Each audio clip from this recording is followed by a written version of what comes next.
ನಮಸ್ಕಾರ ವೀಕ್ಷಕರೇ, ಇವತ್ತು ನಾನು ಸೈಬರ್ ಫ್ರಾಡ್ ಬಗ್ಗೆ ಹೇಳ್ತಾ ಇದ್ದೀನಿ ನಿಮಗೆ. ಅಂದರೆ ಒಂದು ಸೈಬರ್ ಕ್ರೈಮ್ ಬಗ್ಗೆ. ಸೊ ಒಂದು ಫೈನಾನ್ಷಿಯಲ್ ಫ್ರಾಡ್ಸ್ ಯಾವ ಥರ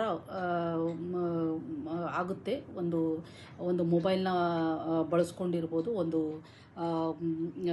ಮೊಬೈಲ್ ಡಿವೈಸ್ ಇರ್ಬೋದು, ಆರ್ ಇಂಟರ್ನೆಟ್ ಬಳಕೆಯಿಂದ ಇರ್ಬೋದು, ಅದರ್ ದೆನ್ ಮೊಬೈಲ್ ಆ್ಯಪ್ಸ್ಲಿಂದ ಇರ್ಬೋದು, ಆರ್ ಸೋಷಿಯಲ್ ಮೀಡಿಯಾಲಿಂದ ಇರ್ಬೋದು, ಮತ್ತು ಡಿಜಿಟಲ್ ಪೇಮೆಂಟ್ಸ್ ಬಗ್ಗೆ ಇರ್ಬೋದು, ಅದರ ಜೊತೆಯಲ್ಲಿ ಇಮೇಲ್ಸ್ ಇರ್ಬೋದು, ಫೇಕ್ ವೆಬ್ಸೈಟ್ಸ್ ಇರ್ಬೋದು. ಇಂಥವೆಲ್ಲ ಕೂಡ ಒಂದು ಡಾಟಾನ ಸ್ಟೀಲ್ ಮಾಡೋದು, ಐಡೆಂಟಿಟಿನ ಸ್ಟೀಲ್ ಮಾಡೋದು, ಇವೆಲ್ಲ ಫ್ರಾಡು ಕೂಡ ಒಂದು ಆನ್ಲೈನ್ ಫ್ರಾಡಲ್ಲಿ ನಾವು ಡೈಲಿ ಅಬ್ಸರ್ವ್ ಮಾಡ್ತೀವಿ. ಮತ್ತು ಸುಮಾರು ಜನರು ಅದರಲ್ಲಿ ಒಂದು ಹೆಣ್ಮಕ್ಳು ಇರ್ಬೋದು, ಮತ್ತು ಅದರ ಜೊತೆಯಲ್ಲಿ ಸ್ಪೆಷಲಿ ಸೀನಿಯರ್ ಸಿಟಿಸನ್ಸ್ ಇರ್ಬೋದು, ಅದರ ಜೊತೆಯಲ್ಲಿ ಸಣ್ಣ ಮಕ್ಕಳು ಇರ್ಬೋದು, ಈ ಫ್ರಾಡ್ ಒಳಗಡೆ ಆಗ್ತಾರೆ. ಸೊ ಫ್ರಾಡರ್ಸ್ ಏನು ಮಾಡ್ತಾರೆ ಅಂತ ಹೇಳಿದಾಗೆ, ಇಂಥ ವ್ಯಕ್ತಿಗಳಿಗೆ ಅವರು ಚೂಸ್ ಮಾಡ್ತಾರೆ. ಅಂದರೆ ಅವ್ರಿಗೆ ಅದ್ರ ಬಗ್ಗೆ ಅವೇರ್ನೆಸ್ ಇರೋದಿಲ್ಲ. ಇವನ್ ಇಫ್ ಒಂದು ವೆಲ್ ಎಜುಕೇಟೆಡ್ ಜನರು ಕೂಡ ಈ ಫ್ರಾಡ್ ಒಳಗಡೆ ಆಗ್ತಾರೆ. ಸೊ ಹಂಗಾಗಿ ನಾವು ಏನು ಎಕ್ಸಾಕ್ಟ್ ಆನ್ಲೈನ್ ಫ್ರಾಡ್ ಅಂದರೆ ಏನು, ಯಾವ ಮುಖಾಂತರ ನಡೀತೆ, ಇವಕ್ಕೆ ಯಾವ ಲಾಸ್ಗಳು ಅಪ್ಲೈ ಆಗುತ್ತೆ, ಅದರ ಬಗ್ಗೆ ನಾನು ನಿಮಗೆ ತಿಳಿಸ್ಕೊಡ್ತೀನಿ. ಆನ್ಲೈನ್ ಫ್ರಾಡ್ಗೆ ಒಂದು ಮುಖ್ಯವಾದದ್ದು 3 ಲಾಸ್ ಅಪ್ಲೈ ಆಗುತ್ತೆ. ನಾವು ಹೇಳಿದ ಪ್ರಕಾರ ಭಾರತೀಯ ನ್ಯಾಯ ಸಂಹಿತ 2023 ಬಂದಿದ್ದು IPCಗೆ ಏನು ರಿಪ್ಲೇಸ್ ಮಾಡಿದೆ, ಅದು ಒಂದು ಲಾ ಆಯಿತು. ಮತ್ತು ಅದರ ಜೊತೆಯಲ್ಲಿ ಇನ್ಫಾರ್ಮೇಷನ್ ಟೆಕ್ನಾಲಜಿ ಆ್ಯಕ್ಟ್ 2000 ಇದೆ, ಅದು ಕೂಡ ಅಪ್ಲೈ ಆಗುತ್ತೆ. ಅದರ ಜೊತೆಗೆ ಬ್ಯಾಂಕಿಂಗ್ ಆ್ಯಂಡ್ RBI ರೆಗ್ಯುಲೇಷನ್ಸ್ ಕೂಡ ಇದ್ರಿಗೋಸ್ಕರನೇ ಒಂದು ಫ್ರೇಮ್ ಮಾಡಿದ್ದಾರೆ. ಸೊ ಇದು ಕೂಡ ಅಪ್ಲೈ ಆಗುತ್ತೆ. So usually common types of fraud ಅಂತ ಹೇಳಿದಾಗೆ, ಯಾವ ರೀತಿ ಕಾಮನ್ ಟೈಪ್ಸ್ ಆಫ್ ಫ್ರಾಡ್ ಇರುತ್ತೆ ಅಂತ ಹೇಳಿದಾಗೆ, ನಾವು ನೋಡ್ತೀವಿ. U P I and payment apps ಇದೆ. ಸೊ ಅಲ್ಲಿ ಕೂಡ ಅಲ್ಲಿ ಫ್ರಾಡ್ ಆಗುತ್ತೆ. ಅಲ್ಲಿ ಸ್ಕ್ಯಾಮರ್ಸ್ ಏನು ಮಾಡ್ತಾರೆ, ಒಂದು ಫೇಕ್ ಪೇಮೆಂಟ್ ಲಿಂಕ್ನ ಮೊಬೈಲ್ಗೆ ಸೆಂಡ್ ಮಾಡ್ತಾರೆ. ಮತ್ತು ಆಮೇಲೆ ಹೇಳ್ತಾರೆ, ಇದ್ರ ಮೇಲೆ ನೀವು ಕ್ಲಿಕ್ ಮಾಡಿದರೆ ನಿಮಗೆ ಇಷ್ಟು ಅಮೌಂಟ್ ಬರುತ್ತಂತ ಹೇಳಿ. ಸೊ ಅಲ್ಲಿ ನಾವು ಅನ್ನೋಯಿಂಗ್ಲಿ ನಾವು ಕ್ಲಿಕ್ ಮಾಡ್ತೀವಿ. ಕ್ಲಿಕ್ ಮಾಡಿದ ತಕ್ಷಣ ನಮ್ಮ ಅಕೌಂಟಲ್ಲಿ ಇರೋ ಹಣನ ಅವ್ರ ಅಕೌಂಟ್ಗೆ ಟ್ರಾನ್ಸ್ಫರ್ ಆಗುತ್ತೆ. ಅಲ್ಲಿ ಫ್ರಾಡ್ ಕಮಿಟ್ ಆಗುತ್ತೆ. ಅದರ ಜೊತೆಯಲ್ಲಿ ಕೂಡ ಮತ್ತೆ QR ಕೋಡ್ ಕೂಡ ಕಳಿಸಿರ್ತಾರೆ. ಕೆಲವೊಂದು ಸಲ ಈ QR ಕೋಡ್ಗೆ ಸ್ಕ್ಯಾನ್ ಮಾಡಿ ನಿಮಗೆ ಹಣ ಬರುತ್ತೆ ಅಂತ ಹೇಳ್ತಾರೆ. ಸೊ ಅನ್ನೋಯಿಂಗ್ಲಿ ನಾವು QR ಕೋಡ್ನ ಸ್ಕ್ಯಾನ್ ಮಾಡ್ತೀವಿ, ಮತ್ತು ದುಡ್ಡನ್ನ ನಮ್ಮ ಅಕೌಂಟ್ನಿಂದ ಡಿಡಕ್ಟ್ ಆಗುತ್ತೆ. ಅಂದರೆ ಅವರು ನಮಗೆ ಆಸೆ ತೋರಿಸಿ ಈ ಥರ ಒಂದು ಫ್ರಾಡ್ನ ಮಾಡ್ತಾರೆ. ಸೊ ಈ ಆಸೆಗೆ ಒಳಗಾಗಬಾರ್ದು. ಮತ್ತು ಈ ಥರ ಫ್ರಾಡ್ಲಿಂದ ನಾವು ದೂರ ಇರಬೇಕಂತ ಕೂಡ ಒಂದು ಸಜೆಷನ್ ಅಂತ ನಾನು ಹೇಳ್ತೀನಿ. ಅದರ ಜೊತೆಯಲ್ಲಿ ಎರಡನೇದಂತ ಹೇಳಿದಾಗೆ, ನೀವು ನೋಡ್ತೀರಾ OTP ಅಂತ ಹೇಳಿ. ಈಗ ಇತ್ತೀಚೆಗೆ ಆನ್ಲೈನ್ ಶಾಪಿಂಗ್ ತುಂಬ ನಡೀತಾ ಇದೆ. ಸೊ ಆನ್ಲೈನ್ ಶಾಪಿಂಗಲ್ಲಿ OTP ಅಂತ ಕೇಳ್ತಾರೆ. ಸೊ OTP ಮತ್ತು ಇದಕ್ಕೆ ಯೂಶ್ವಲಿ OTP ಒಂದು ಬ್ಯಾಂಕಿಂಗ್ ಫ್ರಾಡ್ ಅಂತ ಕೂಡ ನಾವು ಅನ್ಬೋದು, ಆರ್ ಮಾರ್ಕೆಟಿಂಗ್ ಫ್ರಾಡ್ ಅಂತ ಕೂಡ ಹೇಳ್ಬೋದು. OTP ಆ್ಯಂಡ್ ಬ್ಯಾಂಕಿಂಗ್ ಫ್ರಾಡ್ ಎರಡು ಕೂಡ. ಇಲ್ಲಿ ಫ್ರಾಡ್ಸ್ಟರ್ಸ್ ಏನು ಮಾಡ್ತಾರೆ ಅಂತ ಹೇಳಿದಾಗೆ, ಇಲ್ಲಿ ಅವರು ಕೆಲವೊಂದು ಸಲ ತಾವೇ ಬ್ಯಾಂಕ್ ಆಫೀಷಿಯಲ್ಸ್ ಅಂತ ಹೇಳಿ ಮಾತಾಡಿ ನಿಮ್ಮ ಹತ್ರ ಒಂದು OTPನ ಕೇಳ್ತಾರೆ, ಅವ್ರ ಬ್ಯಾಂಕ್ ಅಕೌಂಟನ್ನ ಕೇಳ್ತಾರೆ. ಸೊ ಇಂಥವು ಕೂಡ ಆಗ್ತಾ ಇರುತ್ತೆ. ಅದು ಕೂಡ ನೀವು ವೆರಿಫೈ ಮಾಡಬೇಕು.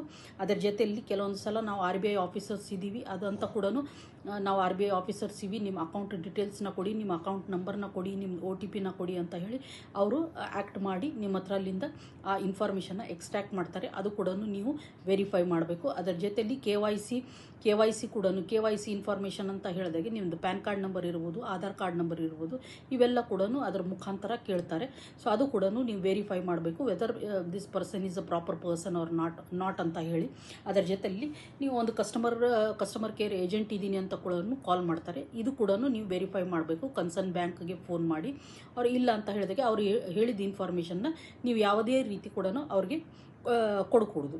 ಅವರು ಇದ್ರ ಮುಖಾಂತರ ಏನು ಮಾಡ್ತಾರೆ ಅಂತ ಹೇಳಿದಾಗೆ, ಅಲ್ಲಿ ನಿಮ್ಮದು OTP ನಂಬರ್ನ ಸ್ಟೀಲ್ ಮಾಡ್ತಾರೆ. ಅದರ ಜೊತೆಯಲ್ಲಿ ಕಾರ್ಡ್ ಡೀಟೇಲ್ಸ್ ಕೂಡ ಸ್ಟೀಲ್ ಮಾಡೋ ಚಾನ್ಸಸ್ ಇರುತ್ತೆ.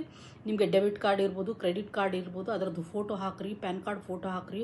ಸೊ ಈ ಥರ ಅವ್ರು ಕೇಳಿ ನೀವು ಹಾಕಿದ ತಕ್ಷಣ ನಿಮ್ಮ ಅಕೌಂಟಲ್ಲಿ ದುಡ್ಡನ್ನ ಖಾಲಿ ಆಗೋ ಚಾನ್ಸಸ್ ಕೂಡ ಇರುತ್ತೆ. ಅದರ ಜೊತೆಯಲ್ಲಿ CVV ನಂಬರ್ ಅಂತ ಹೇಳುತ್ತೆ.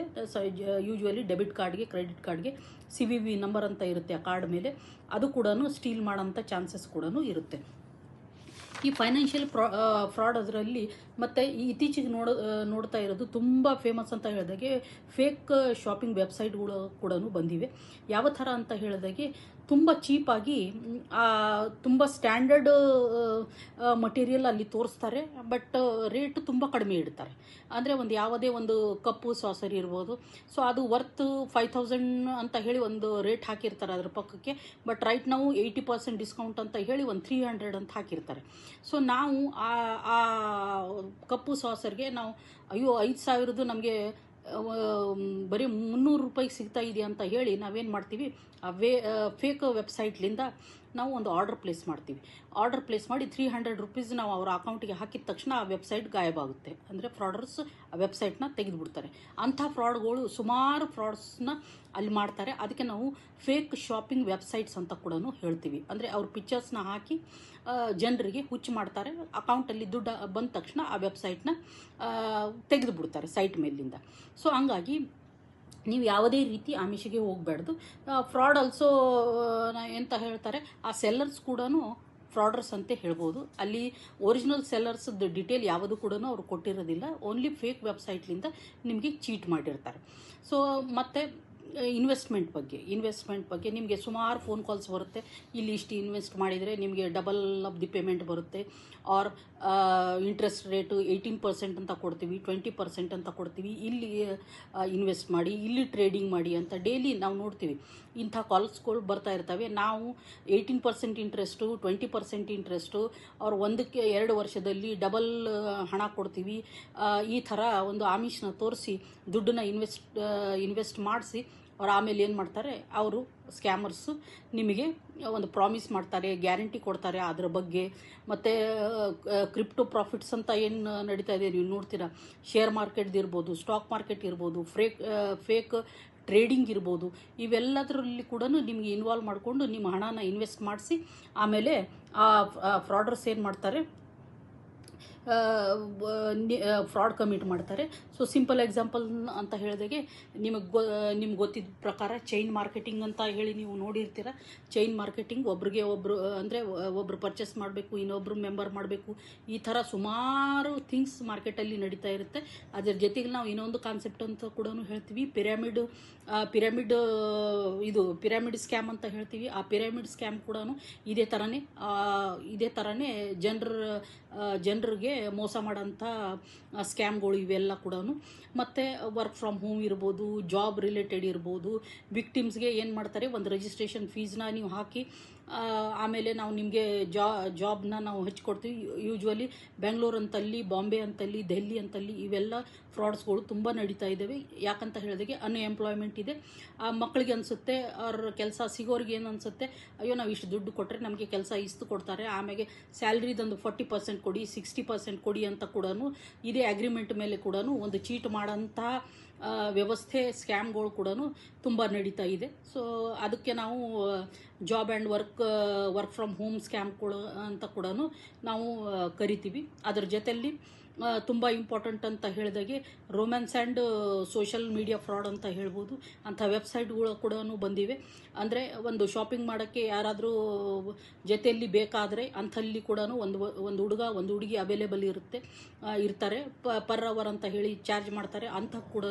ಅಂಥ ಲೈಫ್ ಸ್ಟೈಲ್ಗೆ ಒಳಗಾಗಿ ಫ್ರಾಡ್ನ ಕಮಿಟ್ ಆಗ್ತಾ ಇರುತ್ತೆ.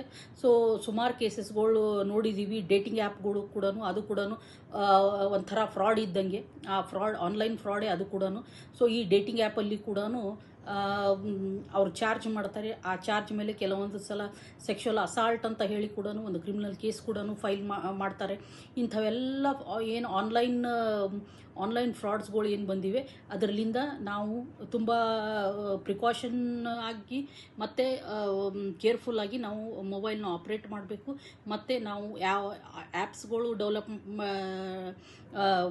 ಡೌನ್ಲೋಡ್ ಮಾಡಬೇಕು, ಯಾವ ಲಿಂಕ್ನ ನಾವು ಪ್ರೆಸ್ ಮಾಡಬೇಕು, ಅವ್ರ ಯಾವ ಥರ ಫ್ರಾಡಲೆಂಟ್ ಆ್ಯಕ್ಟಿವಿಟಿ ನಡೀತಾ ಇದೆ ಇದ್ರ ಬಗ್ಗೆ ಗಮನ ಇಟ್ಟು ನಾವು ಒಂದು ಮೊಬೈಲ್ನ ಬಳಕೆನ ಮಾಡಬೇಕು ಅಂತ ಹೇಳಿ ನಂದು ಸಜೆಷನ್ ಇರುತ್ತೆ. ಅದರ ಜೊತೆಲಿ ಯಾವುದೇ ಕೂಡ ಒಂದು ಬ್ಯಾಂಕ್ OTPಗಳು ಇಮೇಲ್ಗಳು other then that digital wallets ಅಂತ ಏನು ಬಂದಿದೆ ಇವೆಲ್ಲ ಕೂಡ ನಾವು ಕೇರ್ಫುಲಿ ನಾವು ಮೇಂಟೈನ್ ಮಾಡಬೇಕು ಮತ್ತು ಕೇರ್ಫುಲಿ ನಾವು ಬೇರೆಯವ್ರಿಗೆ ತಿಳಿಸ್ಬೇಕು. ಸೊ ಅದು ಕೂಡ ಒಂದು ನಾನು ಆ್ಯಸ್ ಎ ಅಡ್ವೊಕೇಟ್ ಅಂತ ಹೇಳಿ ನಿಮಗೆ ಒಂದು ಸಜೆಸ್ಟ್ ಮಾಡ್ತೀನಿ. ಸೊ ಈ ಥರ ಒಂದು ಸೈಬರ್ ಕ್ರೈಮ್ ಆದರೆ ಏನು ಸೊಲ್ಯೂಷನ್ ಅಂತ ಹೇಳಿದಾಗೆ ನೀವು ಇಮಿಡಿಯೇಟ್ಲಿ ಒಂದು ಸೈಬರ್ ಪೊಲೀಸ್ ಸ್ಟೇಷನ್ ಏನಿರುತ್ತೆ, district wise cyber police station ಇದೆ, ನ್ಯಾಷನಲ್ ವೈಡ್ ಕೂಡ ಒಂದು ಪೋರ್ಟಲ್ ಇದೆ ಸೈಬರ್ ಕ್ರೈಮ್ನ ಕಂಪ್ಲೇಂಟ್ನ ಕೊಡಬೇಕಾದದ್ದು.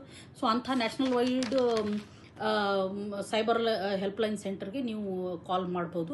ಅದು ಯೂಶ್ವಲಿ 1930 ಅಂತ ಹೇಳಿ ಅದ್ರ ನಂಬರ್ ಇದೆ.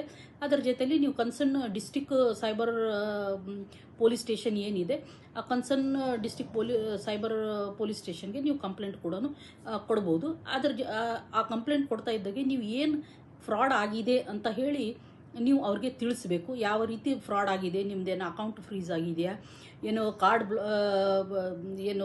ಕಾರ್ಡ್ದು ನಿಮ್ಮದು UPI ಟ್ರಾನ್ಸಾಕ್ಷನ್ ಆಗಿದೆಯಾ, ಸೊ ಈ ಥರ ಎಲ್ಲ ಡೀಟೇಲ್ಸ್ ಕೂಡ ಅವ್ರ ಇನ್ಪರ್ಸೊನೇಷನ್ ಆಗಿದೆಯಾ, ಹ್ಯಾಕ್ ಆಗಿದೆಯಾ, ಅದರ್ವೈಸ್ ಫೋರ್ಜರಿ ಆಗಿದೆಯಾ, ಆರ್ ಎಲೆಕ್ಟ್ರಾನಿಕ್ ಫ್ರಾಡ್ ಆಗಿದೆಯಾ, ಚೀಟಿಂಗ್ ಆಗಿದೆಯಾ, ಇದೆಲ್ಲ ಕೂಡ ಕಟ್ಟುನಿಟ್ಟಾಗಿ ಹೇಳಬೇಕು. ಅದು ಹೇಳಿ ಮತ್ತು ಅದರದ್ದು ಏನು ನೀವು ಎವಿಡೆನ್ಸ್ನ ಕಲೆಕ್ಟ್ ಮಾಡ್ಕೋಬೇಕಂತ ಹೇಳಿದಾಗೆ ಅದ್ರದ್ದು ಸ್ಕ್ರೀನ್ಶಾಟ್ನ ತೊಗೋಬೇಕು. ಏನು ನೀವು ಟ್ರಾನ್ಸಾಕ್ಷನ್ ಆಗಿದೆ ಆ ಸ್ಕ್ರೀನ್ಶಾಟ್ನ ತೊಗೋಬೇಕು. ಟ್ರಾನ್ಸಾಕ್ಷನ್ IDಸ್ದು ಕೂಡ ಡೀಟೇಲ್ಸ್ನ ನೀವು ತೊಗೋಬೇಕು. ಅದ್ರ ಜೊತೆಯಲ್ಲಿ ಫೋನ್ ನಂಬರ್ ಇದ್ದರೆ ಫೋನ್ ನಂಬರ್ ತೊಗೋಬೇಕು. ಫೇಕ್ ಇಮೇಲ್ ಇದ್ದರೆ ಫೇಕ್ ಇಮೇಲ್ದು ನೀವು ಸ್ಕ್ರೀನ್ಶಾಟ್ನ ತೊಗೋಬೇಕು ಆರ್ ಪ್ರಿಂಟ್ ತೊಗೋಬೇಕು. ಅದರ ಜೊತೆಯಲ್ಲಿ ಚಾಟ್ಸ್ ಏನಿದೆ, ಚಾಟ್ಗಿನ ಮಾಡಿದ್ರು ಅವ್ರೇನೋ ಕಮ್ಯುನಿಕೇಟ್ ಮಾಡಿದ್ರು ನಿಮಗೆ, ಆ ಚಾಟ್ಸ್ದು ಕೂಡ ಪ್ರಿಂಟ್ ತೊಗೋಬೇಕು. ಅದ್ರ ಜೊತೆಲಿ ವೆಬ್ಸೈಟ್ URLs ನಂಬರ್ ಏನು ಇದು ಇರುತ್ತೆ, ಸೊ ಅದು ಕೂಡ ನೀವು ತಗೊಂಡು ಪೊಲೀಸ್ಗೆ ಒಂದು ಕಂಪ್ಲೇಂಟ್ನ ಫೈಲ್ ಮಾಡ್ಬೋದು. ಆ ದೂರಿನ ಮೇಲೆ ಅವರು ಸೈಬರ್ ಕ್ರೈಮ್ ಪೊಲೀಸ್ ಸ್ಟೇಷನ್ ಅವ್ರ ಆ್ಯಕ್ಷನ್ ಕೂಡ ತಗೊತಾರೆ. ಹಂಗಾಗಿ ನಾನು ಹೇಳೋಕ್ಕೆ ಏನು ಇಷ್ಟಪಡ್ತೀನಿ ಈ ವಿಡಿಯೋ ಮುಖಾಂತರ ಅಂದರೆ ಬಿ ಅವೇರು, ಬಿ ಸೆಕ್ಯೂರ್. ನೀವು ನಿಮಗೆ ಲೀಗಲ್ ನಾಲೆಜ್ ಇದ್ದರೆ ನೀವು ಸಮಾಜದಲ್ಲಿ ನಿಮಗೆ ಪ್ರೊಟೆಕ್ಷನ್ ಸಿಗುತ್ತೆ, ಅವ್ರು ನೀವೇ ನಿಮ್ಮಷ್ಟಿಗೆ ನೀವು ಪ್ರೊಟೆಕ್ಟ್ ಮಾಡ್ಕೋಬೋದು.